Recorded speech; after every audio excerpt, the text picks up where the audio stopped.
V Rusku se každý měsíc objeví nejméně 10 nových případů nátlaku ze strany státu na ekologické organizace a aktivisty.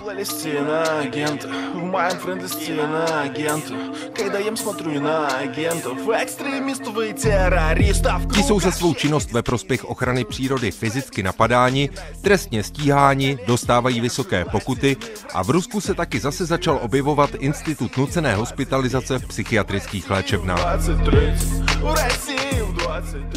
Environmentální hnutí má v Rusku velkou tradici. Nejpozději od nástupu Vladimira Putina k moci se ale musí vypořádávat jednak s rozsáhlou deekologizací, tedy progresivním oslabováním různých pravidel týkajících se ochrany přírody, a pak taky s neméně rozsáhlými represemi, které na ekology dopadají podobně jako na další části občanské společnosti. To vše ve jménu ekonomických zájmů, které jsou v Rusku zvlášť úzce propojené se státní mocí. Ruští aktivisté se ale nepřestávají zejména na lokální úrovni bouřit. Jaký prostor jim zůstává, jaké strategie volí a mohou vůbec být úspěšní? I na tyto otázky zkusí odpovědět dnešní pořad Za obzorem, u kterého vás vítá Tomáš Havlín. Posloucháte pořad Za obzorem.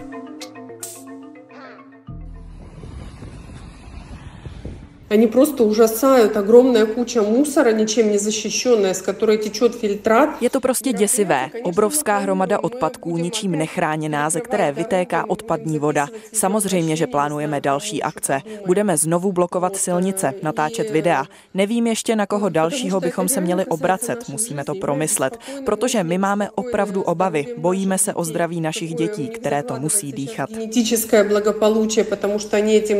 Říká paní Natália Garjajevová, která se narodila v Čerepovci mezi Moskvou a Petrohradem. V 90. letech se ale přestěhovala s rodiči na jih na Kubaň do města Poltavskaja. Pravděpodobně nikdy si nepředstavovala, že se stane ekoaktivistkou a uznávaným lídrem lokálních protestů za ochranu životního prostředí. Výrazná blondýna a matka 3 dětí šéfuje největšímu autoservisu v okolí a její rodině patří taky několik dalších obchodů. Pak ale přišel rok 2021. Na internetu se objevil záznam zasedání úřadu Krasnodarského kraje a obyvatelé Poltavské se dozvěděli, že do té doby ničím výjimečná skládka za městem s 30 000 obyvateli se výrazně rozroste. Návštěvníci letoviska Soči na pobřeží Černého moře totiž produkují nemalé množství odpadu. A kapacita skládky, na kterou se vyvážel, byla dávno překročená. Do dalšího tendru na uskladnění odpadu se nikdo nepřihlásil. Tolik odpadků prostě nikdo nechtěl. A tak padlo rozhodnutí na Poltavskou, vzdálenou od Soči skoro 400 kilometrů. I kružil naše головы запах борьбы. Со страниц пожелтевших слетая на nás. Způsob, jakým se obyvatelé Poltavské o rozšíření skládky dozvěděli, tedy v podstatě náhodou, není podle Vitalie Servětnika ze skupiny pro environmentální krizi, zkráceně EKG, v Rusku ojedinělý. K podobným případům dochází podle zástupce iniciativy na podporu ekologických aktivistů tím častěji, čím víc ruské úřady potlačují různé environmentální organizace a tak jim de facto znemožňují kritizovat a případně zastavit potenciálně škodlivé projekty ještě v jejich přípravné fázi. Поскольку вот эта возможность была в какой-то степени обрезана, прекращена, остановлена или стала сложнее. Jakmile začala být možnost ekologických organizací vykonávat funkci hlídacích psů a preventivně zastavovat nebezpečné projekty zastavená, omezená nebo se prostě stala složitější, tak je logické, že všechny problémy vyvolané průmyslovou činností nebo výstavbou se začaly dotýkat lidí až v poslední fázi realizace. Pokud se nedaří zastavit nějaký projekt ve chvíli, kdy je ještě možné posuzovat jeho dopady na životní prostředí, tedy provádět to, co se anglicky nazývá Environmental Impact Assessment, tak stále častěji dochází k případům, kdy lidé najednou uvidí u sebe na dvoře nějaký buldozer nebo traktor, který začíná kácet les. Ti lidé vejdou ven a ptají se, co se děje, a říkají, že se jim nelíbí, že jim tam kácí, ale druhá strana řekne, no my už všechna povolení máme a začínáme pracovat. Lidi říkají, ale ale nás se nikdo neptal, my o tom nic nevíme, my to tady nechceme. Takhle začne odpor, lidi začnou zkoušet tu stavbu zastavit, policie nejčastěji podporuje stavaře na místo občanů, stavební společnosti navíc často přivádějí různé soukromé bezpečnostní agentury, ty se také potýkají s aktivisty, represe dopadají nejčastěji na aktivisty. Ti dostávají pokuty nebo je zadržují. Stavebním společnostem nebo bezpečnostním agenturám toho moc nehrozí. Давлению подвергаются активисты, штрафуют или арестовывают активистов, а не эти компании или частных охранников. Taky do města Poltavskaja jakoby se vrátil duch starých kozáků, jejichž povstání carská a sovětská moc museli několikrát potlačovat. Místní lidé se po zveřejnění informací o rozšíření skládky mobilizovali znovu. Do celonárodních zpráv se jim podařilo dostat hlavně letos v dubnu. Na několik dní tehdy zablokovali jednu z hlavních ulic města a zároveň příjezdovou cestu ke skládce, po které podle nich tou dobou projíždělo denně nejméně 80 popelářských a jiných nákladních aut naložených odpadky. Podle serveru OVD Info nejméně v jednom případě začal nákladní automobil najíždět za přihlížení kolem stojících policistů do protestujících. Nikdo neutrpěl vážnější zranění, ale jedna starší žena omdlela. S naší sválkou my boремся 2 roky. S naší skládkou bojujeme už 2 roky. Dosáhli jsme toho, že na ní nebyl navezen odpad z bělorečské zóny. Jedná se o odpadky ze Soči a Tuapse, což je 4x až 5x větší objem, než který se nyní na skládku vozí. Správa Krasnodarského kraje už přeorganizovala územní plán s ohledem na to, že tento odpad bude přicházet k nám. My jsme proti tomuto záměru důrazně protestovali. Podařilo se nám toto rozhodnutí zrušit a odpad se sem nedostal. Мы добились отмены этого решения, сюда этот мусор не поехал. Popisuje Natalia Garjajevová dílčí úspěch, kterého se hnutí místních občanů podařilo dosáhnout. Žádné velké uspokojení to ale nepřineslo. Na skládku v Poltavské se totiž začal svážet odpad z jiných okolních regionů a proud nákladních aut, kvůli kterým už některým domům u silnice podle místních obyvatel popraskaly zdi, se příliš nezmenšil. Letos v létě se navíc objevil další pokus, v tuto chvíli 9hektarovou skládku zvětšit, a to víc než dvojnásobně. Za poslední 2 roky my nedali možnosti rozšířit se poligonu. Za poslední 2 roky jsme nedali skládce možnost se rozšířit. Měli v plánu přičlenit k ní další pozemky ještě blíž k naší obci. Dokonce v červenci letošního roku, není to tak dávno, byl přijat nový územní plán odpadového hospodářství, který potvrdil záměr přidat k naší skládce 14 hektarů. To znamená výrazné zvýšení její kapacity. Velmi jsme se proti tomu bránili. Opět jsme psali dopisy, že předseda okresu slíbil, že skládka se už k obci přibližovat nebude. Tak jak je možné, že přijímají takový územní plán? Jediná odpověď, kterou jsme dostali, byla, že investor od záměru rozšířit skládku neustoupil. A tak ten územní plán schválili. Na što nám prostě odpověděli, namíření investora odkázat se od rozšíření poligonu zajavleno nebylo. Vůdkyně místních protestů žije asi 3 kilometry od samotné skládky. Zápach podle ní proniká až k nim domů. To je podle Natalie Garjajevové samo o sobě nepříjemné. Není to ale hlavní důvod, proč jí asi 15 metrů vysoká a 6 metrů pod zem zasahující hora odpadků vadí. Krasnodarský kraj je úrodná oblast, ve které se vypěstují asi 3/4 celkové produkce rýže v Rusku. Stovky hektarů rýžových políček jsou i v bezprostřední blízkosti skládky. Zavlažují je kanály protékající sotva 20 metrů od skládky. Ta sama se rozkládá v bývalém korytu řeky. Krasnodarský soud loni potvrdil, že v půdě u ní je víc než 30krát překročen výskyt rtuti a víc než 2krát výskyt arzénu. Vymývání odpadu ze skládky je rizikem i pro širší okolí. Všechny naše vesnice jsou v záplavové zóně. Je to oblast pěstování rýže, to znamená, že všude je voda. My máme vodu v našich zahrádkách tak do půly lítek a přitom tato skládka je v naší zóně bez jakéhokoliv technologického řešení. To znamená, že soud prokázal, že skládka nemá žádný systém sběru výluhů, žádný systém sběru bioplynu. Soud nařídil majitelům, aby zabránili kontaminaci vodních ploch, ale oni rozhodnutí nesplnili a tak jim soudce prodloužil lhůtu do roku 2026. Takže ještě další roky můžou dál kontaminovat vodu. Je to vážně absurdní. Ta podzemní voda teče do našich zahrádek, kde pěstujeme zeleninu, ovoce, máme tady malá hospodářství. Obyvatelům ulice, která je blízko skládky, voda ze studny otrávila husy.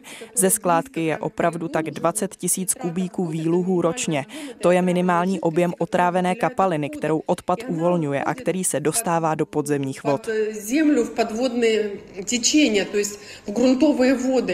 Ruská sociologická agentura Levada vydala před časem průzkum, podle kterého ekologické problémy zaujímají nejvyšší místa na žebříčku záležitostí, na kterých Rusům záleží a které je trápí. Ochrana přírody má podle Vitalie Serevětnika z nevládní iniciativy Skupina pro environmentální krizi pro ruské obyvatelstvo velkou hodnotu. A to je podle něj taky důvod, proč se tolik obyvatel Ruska zapojuje do ekologických iniciativ a protestů, a to i přes represe a vojenskou cenzuru, která v Rusku vládne od invaze na Ukrajinu. Pro mnoho lidí je přitom podle Serevětnika často bližší košile než kabát. Víc se zajímají například o devastaci městského parku, než o vykácení lesů na březích Bajkalského jezera, které mají ustoupit turistickým rezortům. Miliony hektarů lesa hořící každoročně na Sibiři a další postupné projevy klimatické změny, včetně tání permafrostu, jsou jim možná vzdálenější než smog ve městech nebo právě skládky odpadu. S problémy na lokální úrovni se ale podle Serevětnika lidé snaží vypořádat sami. A to často nehledě na postihy, které je mohou očekávat. Тоже можно видеть, что люди говорят, что nám штраф. Je vidět, že lidé říkají, co je mi po nějaké pokutě. Straší nás pokutou, ale přitom zabírají naše životní prostředí a ničí naše zdraví. Tedy v principu jsou otázky životního prostředí propojené s otázkami zdraví, s otázkou kvality života nebo života vůbec. My, když mluvíme s lidmi, tak aktivisti zmiňují svoje zdraví nebo zdraví svých dětí. A pak je jasné, že kvůli nějaké pokutě nebo zadržení na demonstraci se nenechají zastavit. Myslím, že podobný princip vidíme taky v dalších zemích. V zemích globálního jihu vidíme, jak lidé brání svoje území, protože pro ně ochrana přírody není nějaká ochrana ledního medvěda na jakémsi vzdáleném ledovci. Není to humanistická ochrana přírody, která vychází z toho, že je nám líto ptáčka nebo kvítku, nebo z nějakých filantropických pocitů, že ve svém volném času obětuji část peněz, abych nakrmil slona. Tohle je jakoby spíš hájení práva na vlastní život, jeho kvalitu a zdraví. Je to víc obrana vlastních práv. To je skvělé taková bolее zaštita svých práv. S represemi ze strany státu se setkali i obyvatelé města Poltavskaja. Stačí se podívat na rodinu Natálie Garjajevové. Stanice v opasnosti. Завтра ta свалка придет за жизнью ваших детей. Jejímu otci Juriji Trubačevovi uložil okresní soud v září pokutu 15 000 rublů za to, že v loňském videu nazvaném Přichází povstání, dovolání k prezidentovi, vyzýval lidi, aby šli protestovat. Bývalý manžel Natálie Garjajevové Andrej se zastřelil. Úřady na něj předtím uvalily několika milionovou pokutu. Formálně za to, že údajně nedostavil v termínu tělocvičnu v Poltavské.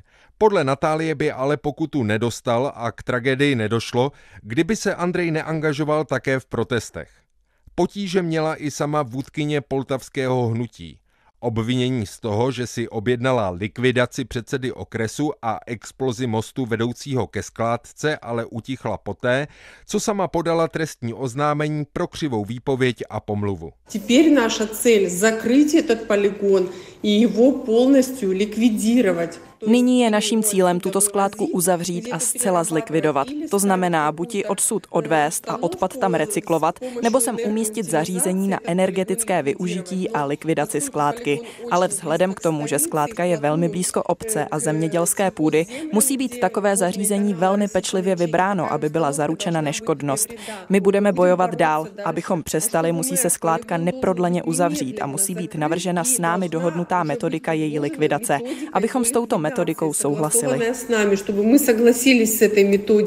Přestože obyvatelé Poltavské rozesílají stovky žádostí i žalob na všechny strany, odvolávají se k místním nebo federálním úřadům, k prezidentu Vladimiru Putinovi a ve chvílích zoufalství, jak říká Natália Garjajevová, i k běloruskému prezidentovi Alexandru Lukašenkovi, zavřít skládku se jim zatím nedaří. 30 let spokojně žili. A teď заявляют o tom, že a teď my nechceme rядом s ním žít. Gubernátor Krasnodarského kraje Benjamin Kondratjev letos odmítl protesty s tím, že skládka je v Poltavské 30 let a zatím nikomu nevadila. Zároveň se podle něj do ní investovala spousta peněz, které by přišly vniveč. Natália Garjajevová souhlasí s tím, že důvod, proč skládka v Poltavské zůstává, jsou peníze. Nemyslí si ale, že ty investované, ale spíš zisky plynoucí z uskladňování stále většího množství odpadu. Хотя на нас идет очень жесткая травля, вплоть до того, что můj bivší muž zastřelился na počvě od всего этого. To, že jsme neustále a velmi tvrdě postihováni, dokonce tak, že můj bývalý manžel se kvůli tomu všemu zastřelil, taky u nás byly domovní prohlídky a neustále jsme pokutováni a vystavováni dalšímu nátlaku.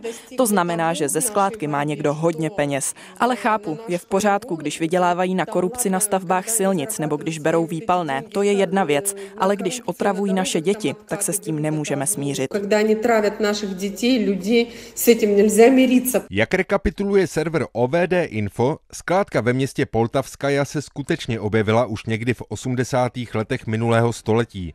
Jenže tehdy byla mnohem menší a podobných skládek bylo v okolí asi 150.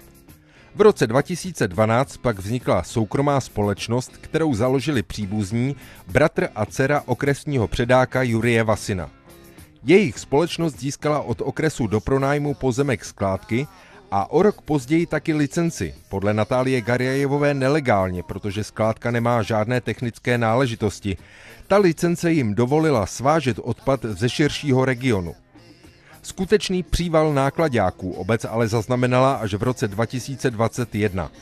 To už skládka patřila mnohem větším investorům. Podle místních obyvatel zejména moskevskému obchodníkovi s odpadem Andreji Polovinkinovi.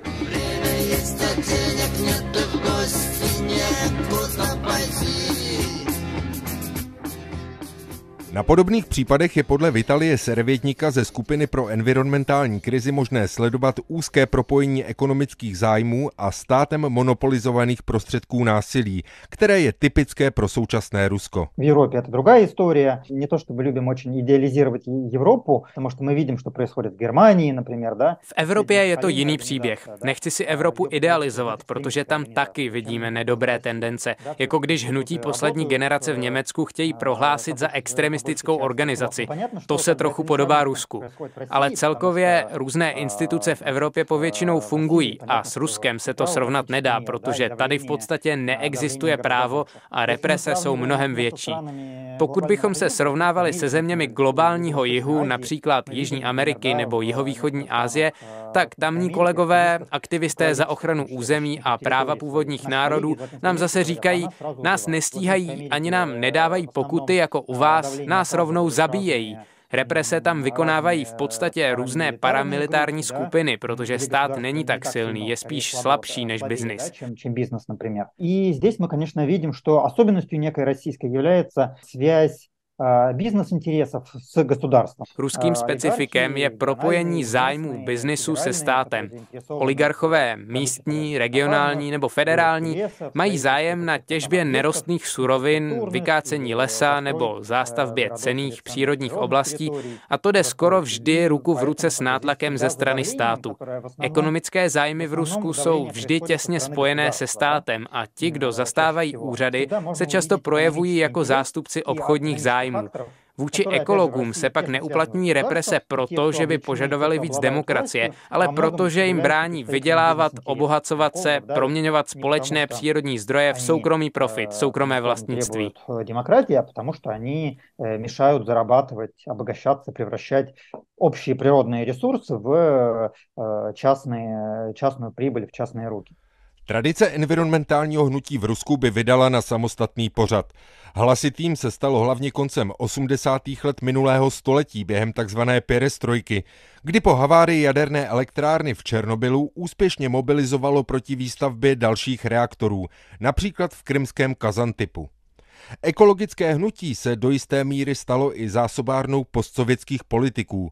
Opoziční lídr Boris Němcov, zastřelený v roce 2015 v Moskvě, si získal nejdřív renomé jako předák protestů proti výstavbě jaderné teplárny v Nižním Novgorodu. Od nástupu Vladimira Putina k moci v roce 2000 čelí ale ruské environmentální hnutí podle Vitalie Serevětníka dvěma poměrně nepříznivým trendům. První trend je takový trend na deregulировání, deekologizace, my to nazýváme. Ten první je ve smyslu deregulace, nebo my říkáme deekologizace Ruska.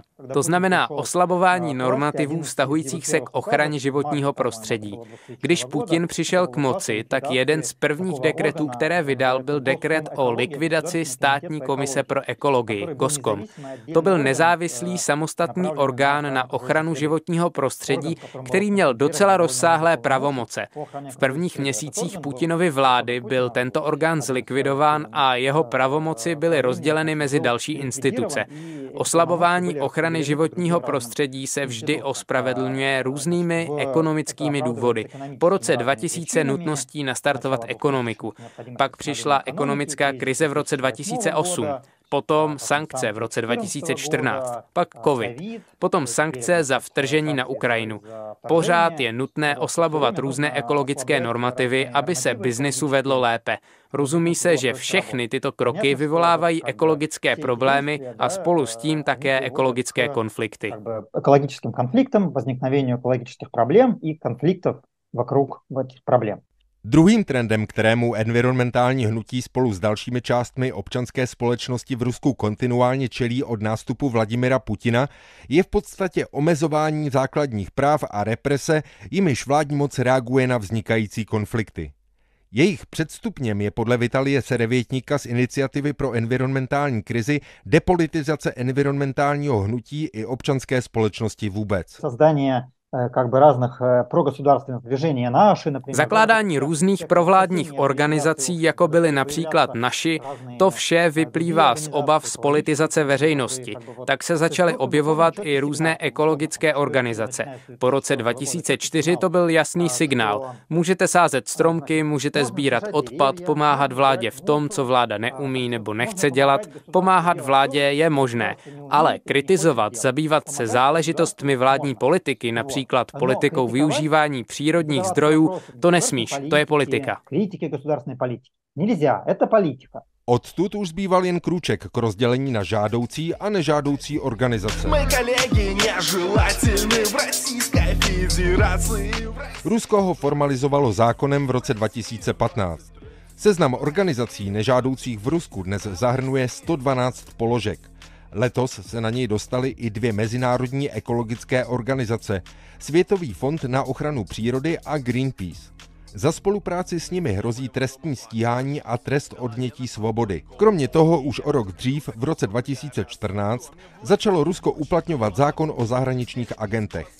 Každá tak označená organizace musí příslušným způsobem označovat například své příspěvky na internetu. V roce 2015 přibylo na seznam přes 20 ekologických organizací. Mnoho spolků zabývajících se ochranou přírody reagovalo na zostření podmínek tak, že se distancovali od politiky a argumentovali, že se zabývají jen ekologií. Ne vždy se tak ale ochránili. Další organizace se zkoušely adaptovat a dál fungovat například na bázi neformálních iniciativ. I ruský stát se ale přizpůsobuje. Například zákon o zahraničních agentech se průběžně mění. Jeho novější verze dovolují postihovat i fyzické osoby, které nemají žádnou finanční podporu ze zahraničí. Státní represe v Rusku se od organizací stále víc přesouvá na jednotlivé aktivisty. Ti čelí fyzickým útokům, pokutám, trestním stíháním, znovu se vyskytují případy nucené psychiatrické hospitalizace. Nevládní skupina pro environmentální krizi eviduje každý měsíc aspoň 10 nových případů represe vůči ekologickým aktivistům a organizacím. Zároveň ekologické problémy tím nikam nemizí a lidé se s nimi setkávají stále bezprostředněji. Mnoho lokálních iniciativ v Rusku proto dál pokračuje v boji za ochranu životního prostředí, i když jsou kvůli tomu zvlášť po invazi na Ukrajinu nucené přijímat kompromisní postoje nebo vstupovat do dialogu s vládou. A někdy se jim daří dosahovat úspěchů.